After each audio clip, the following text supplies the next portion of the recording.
ये वाला UFC fight night card काफी फन था देखने के लिए, जिधर मेन कार्ड की 5 में से 4 फाइट्स में हमें सबमिशंस या फिर फिनिशेस देखने को मिले। एंथनी स्मिथ और जॉनी वॉकर की फाइट भी डिसीजन तक नहीं जाती अगर जॉनी वॉकर ने ट्राई किया होता एंथनी स्मिथ को नॉकआउट करना, क्योंकि एंथनी स्मिथ की बॉडी लास्ट राउंड तक गिव अप कर गई थी। बट फॉर सम रीजन पता नहीं क्यों जॉनी वॉकर ने ट्राई भी नहीं किया एंथनी स्मिथ को नॉकआउट करने का। प्रीलिम्स की ज्यादा बात तो नहीं करेंगे, बट प्रीलिम्स की मेन इवेंट फाइट में मैट ब्राउन ने 42 इयर्स की एज में कोर्ट मैगी को 1 पंच नॉकआउट कर दिया और इसी के साथ मैट ब्राउन ने टाई कर लिया heavyweight fighter the beast Derrick Lewis का हाईएस्ट नॉकआउट रिकॉर्ड जो 13 का है। यानी कि मैट ब्राउन और डेरिक लुइस दोनों ने ही 13 नॉकआउट्स किए हैं और ये यूएफसी का रिकॉर्ड है 42 इयर्स की एज में, वो भी वेल्टरवेट डिवीजन में। ये काफी इंप्रेसिव था मैट ब्राउन से। बट अब बात करते हैं मेन कार्ड की टॉप 3 फाइट्स के बारे में। अगर मेरी कहीं पे वॉइस क्रैक होती है तो एक्सक्यूज माय वॉइस, हल्का सा गला बैठा हुआ है, बट इस चीज को इग्नोर करते हुए स्टार्ट करते हैं Daniel Rodriguez versus Ian Gary की फाइट से। द हाइप इज रियल, क्योंकि अब इयन गैरी अनडिफीटेड 12-0 के रिकॉर्ड पर है और ये अपने सारे ओपोनेंट्स को नॉकआउट करे जा रहा है।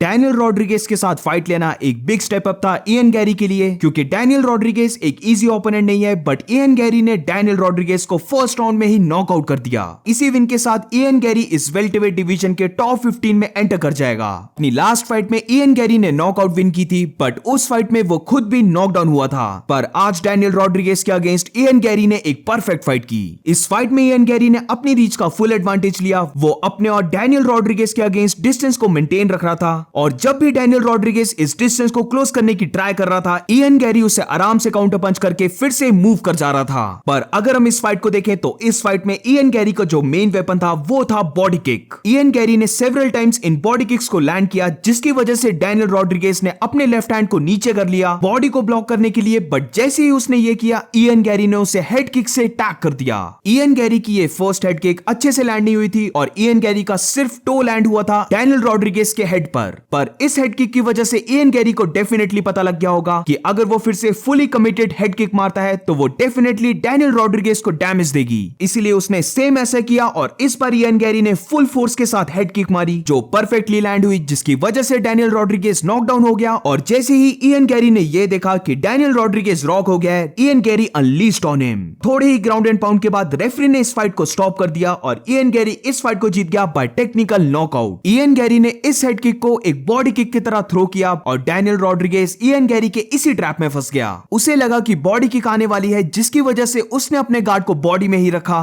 बट एक्चुअली में ये एक हेड किक थी। इस फाइट में इयन गैरी ने एक और चीज काफी अच्छी की, जिससे ये पता लगता है कि इयन गैरी की अवेयरनेस भी काफी अच्छी डेवलप हो रही है। जब भी इयन गैरी को यह पता लग रहा था कि डैनियल रॉड्रिगेज ने डिस्टेंस को क्लोज कर लिया है और वो अभी केज की साइड आ गया है, जिसकी वजह से वो काउंटर करके मूव नहीं कर सकता, तो ऐसी सिचुएशन में डैनियल रॉड्रिगेज के बिग पंच मारने से पहले ही इयन गैरी उसको परफेक्ट टाइमिंग से क्लिंच कर ले रहा था, जिसकी वजह से जब वो फिर से सेपरेट हो रहे थे तो इयन गैरी फिर से सेंटर ऑफ द ऑक्टेगन में आ जा रहा था और इसी की वजह से डैनियल रॉड्रिगेज को काफी मुश्किल हो रही थी पंच लैंड करने की। तो ओवरऑल ये एक परफेक्ट फाइट थी इयन गैरी की साइड से और अब डेफिनेटली इयन गैरी टॉप 15 में एंटर करने वाला है and let's see Ian Gary का नेक्स्ट ओपोनेंट कौन होता है। इसी के साथ अब मूव ऑन करते हैं को मेन इवेंट की लाइट हेवीवेट फाइट जो हुई थी Anthony Smith versus Johnny walker के बीच। इस फाइट में मैं एंथनी स्मिथ से काफी डिसअपॉइंटेड हूं, क्योंकि फाइट से पहले माइकल बिस्बिंग के पॉडकास्ट में एंथनी स्मिथ काफी कुछ बोल रहा था कि वो जॉनी वॉकर को नॉकआउट कर देगा, जिसकी वजह से वो लाइट हेवीवेट डिवीजन का एक रियल कंटेंडर शो होगा। बट जब से एंथनी स्मिथ ने जॉन जोन्स के अगेंस्ट फाइट की थी, उसके बाद से एंथनी स्मिथ वो लायन हार्ट एंथनी स्मिथ नहीं बचा। इस फाइट के भी लास्ट राउंड में हम देख सकते थे कि एंथनी स्मिथ की बॉडी ने गिव अप कर दिया। इस फाइट की बात करें तो इस फाइट में जॉनी वॉकर का एक क्लियर प्लान था कि वो एंथनी स्मिथ पर लेग किक्स को स्पैम करके उसकी लेग्स को टेक आउट कर देगा और फाइट में सेम ऐसा हुआ। एंथनी स्मिथ ने ट्राई भी नहीं किया जॉनी वॉकर की लेग किक्स को ब्लॉक करने का या फिर अपने स्टैंस को स्विच करने का, ताकि जॉनी वॉकर वो लेग किक को थ्रो ना कर पाए। ऑलमोस्ट हर टाइम जब भी जॉनी वॉकर डिस्टेंस को क्लोज कर रहा था तो एंथनी स्मिथ उस पर ओवरहैंड राइट पंच लैंड करने की ट्राई कर रहा था, बट जॉनी वॉकर इस सिचुएशन में काफी अच्छी जॉब कर रहा था अपनी बॉडी को टर्न करने का, जिसकी वजह से ये पंच उसके शोल्डर या फिर बैक में लैंड हो रहा था। इस फाइट में एंथनी स्मिथ को एक टेक डाउन जरूर मिला, बट उस टेक डाउन को सिक्योर करने में भी एंथनी स्मिथ ने कुछ ज्यादा ही डैमेज ले लिया। अब जॉनी वॉकर की बात करें तो जब से जॉनी वॉकर ने कॉनर मैग्रेगर के कोच जॉन केविना के साथ ट्रेन करना स्टार्ट किया है, हम देख सकते हैं कि जॉनी वॉकर ज्यादा टेक्निकल और ज्यादा पेशेंट रहने लगा है। अपनी स्टार्टिंग की फाइट्स में जॉनी वॉकर एक वाइल्ड फाइटर रहता था, बट इसी की वजह से Johnny walker multiple times knockout हो गया था। अब क्योंकि जॉनी वॉकर की चिन इतनी ज्यादा सॉलिड नहीं है, इसीलिए इस फाइट में भी जॉनी वॉकर काफी ज्यादा केयरफुल होकर फाइट कर रहा था और वो वाइल्ड एक्सचेंजेस में नहीं पड़ रहा था। इस फाइट में जॉनी वॉकर ने अपनी रीच की एडवांटेज लेते हुए डिस्टेंस को मेंटेन रखा और अपना मेन वेपन यानी कि लेग किक्स को थ्रो किया।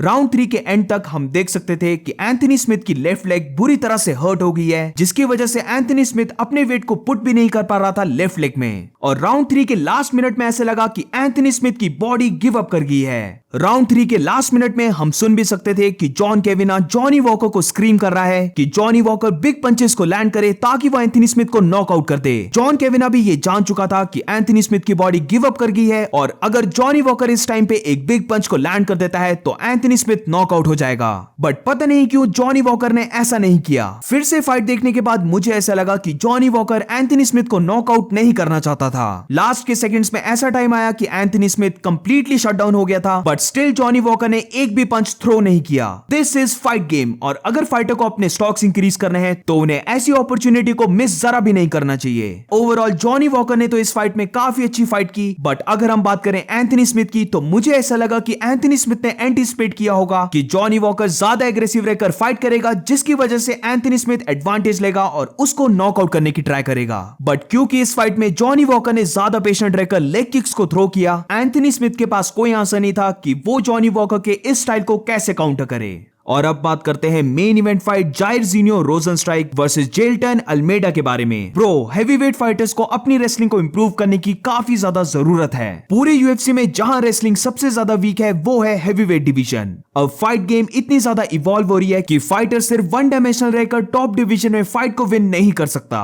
जायर जीनियो रोजनस्ट्राइक को इस फाइट में कुछ करने को ही नहीं मिला। वो इस फाइट में काफी इजीली टेक डाउन हो गया। कुछ स्ट्रगल के बाद जेल्टन अल्मेडा को टॉप पाउंड मिल गया और वो अपने पंचेस को थ्रो करने लग पड़ा, जिसकी वजह से जायर जीनियो रोजनस्ट्राइक ने अपनी बैक को दिया और जेल्टन अल्मेडा ने आराम से उसे चोक आउट कर दिया। ये चीज हमने Daniel Cormier versus Derrick Lewis की फाइट में भी देखा था, जॉन जोन्स वर्सेस सीरिल गान की फाइट में भी देखा और अब जेल्टन अल्मेडा वर्सेस जायर जीनियो रोजनस्ट्राइक की फाइट में भी हमने ये चीज देख ली। मैक्सिमम हैवीवेट फाइटर्स को रेसलिंग नहीं आती है, जिसकी वजह से कुछ हैवीवेट फाइटर्स जिनको रेसलिंग आती है या फिर हल्की सी भी आती है वो इजीली अपने ओपोनेंट्स को ग्राउंड में लेके जाते हैं और बेसिकली फाइट को डोमिनेट करते हैं। इस फाइट को ब्रेकडाउन करने में कुछ है ही नहीं, क्योंकि इस फाइट में एक टेकडाउन के अलावा कुछ नहीं हुआ। इसी विन के साथ जेल्टन अल्मेडा अब 14 फाइट विन स्ट्रीक पर है और यूएफसी में वो अभी 5 फाइट विन स्ट्रीक पर है। अगर हम जेल्टन अल्मेडा के रिकॉर्ड को देखें तो जेल्टन अल्मेडा का रिकॉर्ड 19-2 का है, जिधर उसकी सारी की सारी 19 विंस या तो फिर सबमिशन विंस है या फिर नॉकआउट विंस है। यानी कि जेल्टन अल्मेडा की एक भी फाइट अभी तक डिसीजन नहीं गई है, जिससे ये पता लगता है कि ये फाइटर कितना ज्यादा डेंजरस है। हेवीवेट डिवीजन के टॉप 10 रैंक फाइटर्स में काफी ज्यादा ऐसे फाइटर्स हैं जिनको रेसलिंग काफी ज्यादा कम आती है, तो अगर उन्होंने अपनी रेसलिंग को इंप्रूव नहीं किया तो जेल्टन अल्मेडा बहुत ही जल्दी उन फाइटर्स को हराकर पीछे छोड़ने वाला है। एंड इट्स वेरी पॉसिबल कि नेक्स्ट ईयर तक हम जेल्टन अल्मेडा को टाइटल शॉट के लिए फाइट करता हुआ देखें। और इसी के साथ इस वीडियो का एंड करते हैं। अगर आपको ये वीडियो अच्छी लगी हो तो please make sure to like and subscribe. मिलते हैं नेक्स्ट वीडियो में।